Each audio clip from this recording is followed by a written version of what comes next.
To create a cute shirt out of a baggy dress, all you need to do is lay that dress out on a table and grab your seam ripper. You're going to remove the threads that attach the top and the bottom of the dress by pulling out those seams. Work your way all the way around.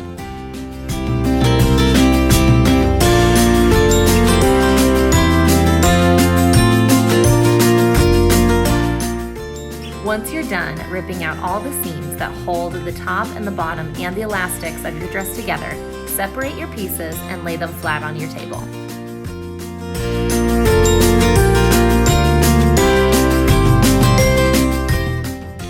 Your last and final step to making your new shirt is just to hem the bottom. I like to do this with a basic sewing machine and a small hem. Thank you so much for watching, guys. I hope you liked this tutorial, and be sure to check out more on creativefashionblog.com.